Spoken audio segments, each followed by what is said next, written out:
Hello friends, हर साल उड़ीसा के पुरी में जगन्नाथ रथ यात्रा का आयोजन किया जाता है। इस वर्ष ये यात्रा निकलने के लिए तैयार है।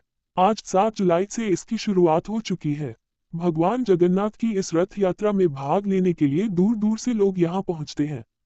जगन्नाथ यानी कि जगत के नाथ, जो ब्रह्मांड के भगवान और श्रीहरि विष्णु के अवतार हैं। हर साल आषाढ़ मास के शुक्ल पक्ष की द्वितीया को उड़ीसा के पुरी में प्रभु की भव्य रथ यात्रा का आयोजन किया जाता है।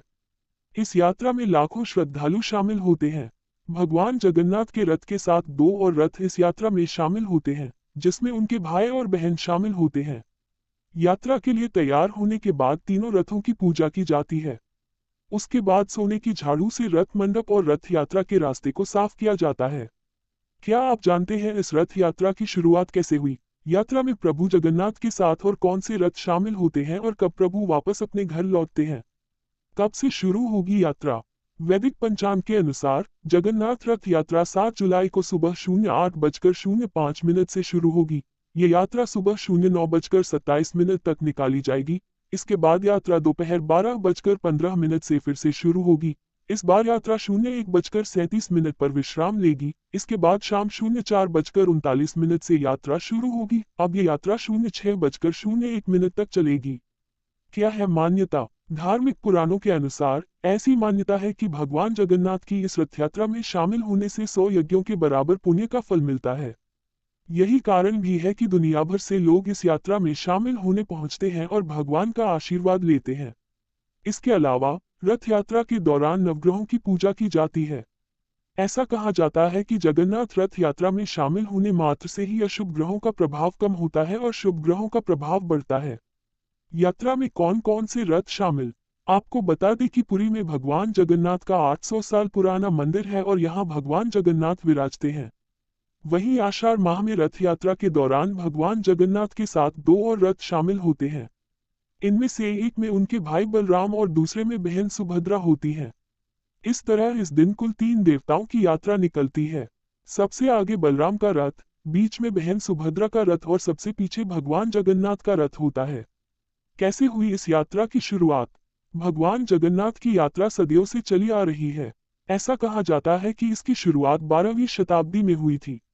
एक पौराणिक कथा के अनुसार एक बार बहन सुभद्रा ने अपने भाइयों कृष्ण और बलराम से कहा कि वे नगर को देखना चाहती हैं। इसके बाद अपनी बहन की इच्छा पूरी करने के लिए दोनों भाइयों ने बड़े ही प्यार से एक रथ तैयार करवाया। इस रथ में तीनों भाई बहन सवार होकर नगर भ्रमण के लिए निकले थे और भ्रमण पूरा करने के बाद वापस पुरी लौटे। तभी से यह परंपरा चली आ रही है। कब से शुरू होती है तैयारी? हर साल इस रथ यात्रा की तैयारी अक्षय तृतीया के दिन से ही शुरू हो जाती है। पुरी में भगवान जगन्नाथ, बलराम और सुभद्रा के रथों का निर्माण होता है। इसके लिए नीम की परिपक्व और पकी हुई लकड़ी का इस्तेमाल किया जाता है।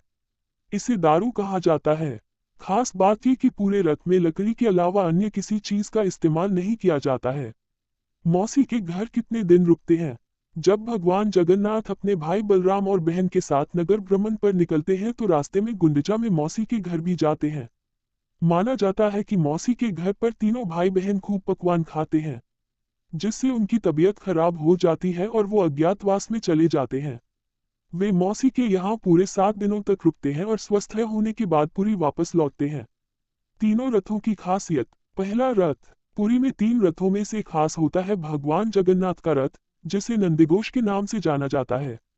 इसे गरुड़ध्वज के नाम से भी जाना जाता है। नंदीघोष रथ 42.65 फीट ऊंचा होता है और इसमें 16 पहिए होते हैं और नंदीघोष का रंग लाल और पीला होता है। जगन्नाथ स्वामी के रथ के सारथी दारुक हैं, जो भगवान जगन्नाथ को नगर भ्रमण कराते हैं। दूसरा रथ। रथ यात्रा में शामिल दूसरा रथ भगवान के भाई बलराम जी का होता है। इसे तालध्वज नाम से जाना जाता है। तालध्वज की ऊंचाई 43.30 फीट होती है, जो भगवान जगन्नाथ के रथ से थोड़ा बड़ा होता है। इसका रंग लाल और हरा होता है और जिसमें 14 पहिए लगे होते हैं। बलराम जी के रथ के सारथी मातली हैं।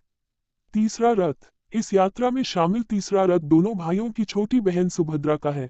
इस रथ को दर्पदलन नाम से जाना जाता है और इसकी ऊंचाई 42.32 फीट होती है। इस रथ का रंग लाल और काला होता है, जिसमें 12 पहिए लगे होते हैं। इस रथ के सारथी अर्जुन हैं।